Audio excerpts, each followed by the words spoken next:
Good evening to all of you out there watching this.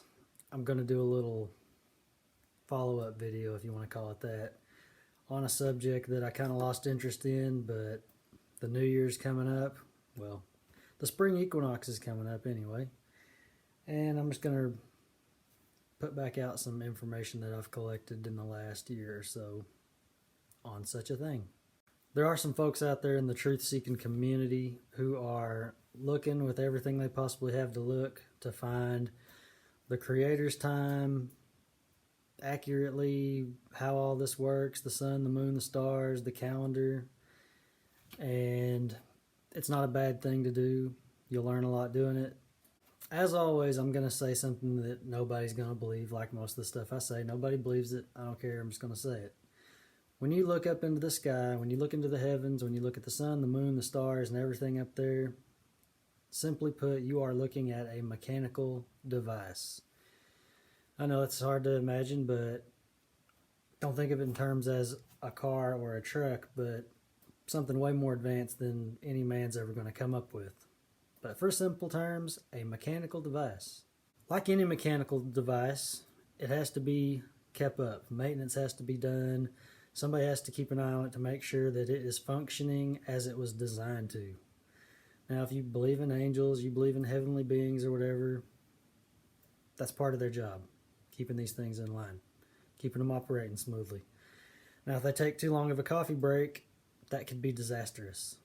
Now, I'm not going to bore you with reading a whole bunch, but I am going to read just a little bit, just to throw a little context into the context. And now, if you read the book of Enoch, read chapter 80, and it pretty much explains everything you're going to need to know about what you're looking up and seeing today in this time. But some finer points of what is in there is I think it's like verse 5. And in those days the sun shall be seen, and he shall journey in the evening on the extremity of the great chariot in the west, and shall shine more brightly than accords with the order of light. And many chiefs of the stars shall transgress the order, and these shall alter their orbits and tasks, and not appear at their seasons prescribed to them.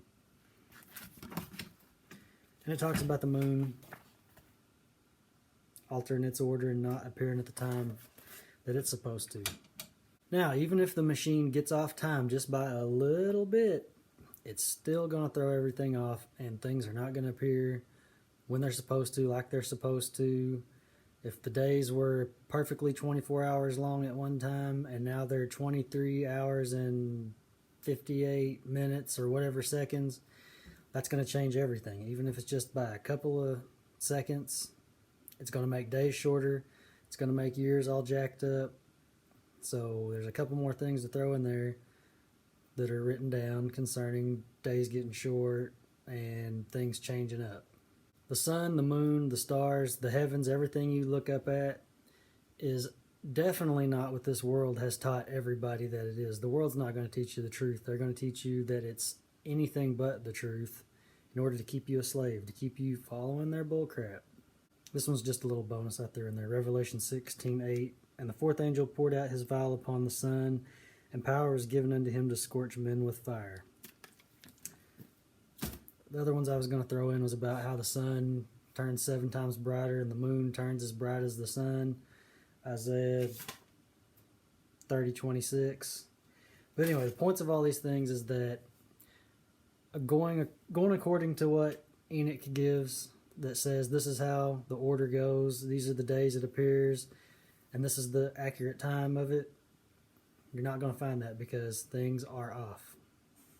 These last times we're in, these last days we're in, these days of the sinners and men jacking everything up and the heavens all out of order, however you want to look at it, the machine is left unchecked and not doing its job. So even if just by a fraction of a minute, a second, whatever it is, it's off. Now as for tracking time, equinoxes, solstices, equinoxes in this case, I'm just going to show my information from the spring equinox last year. And you are only going to get this information, you're only going to get this reading one day. There's no two sides of the fence.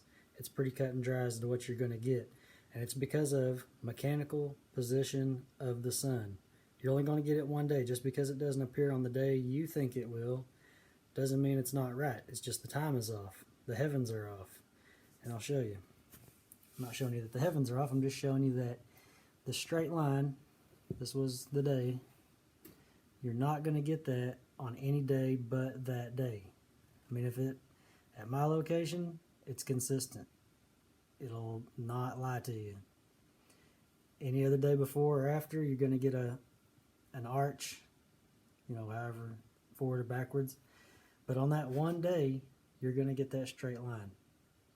So, as to how many days it actually lines up to, as the year's gone so far, it's counting up to 366 days. That's the projected amount of days that I'm going to get that straight line again for the spring equinox, because the whole thing is off. The whole time machine, the mechanical device is off. Well, that's all I got to say about it. Like I said at the first, I pretty much kind of lost my interest in it because I found what I needed to find. There's no more need for me to keep killing the dead dog. So, as for you who are still out there, still looking, still trying to find answers, I hope the best for you. Hope you find what you need to find. But anyway, thanks for watching.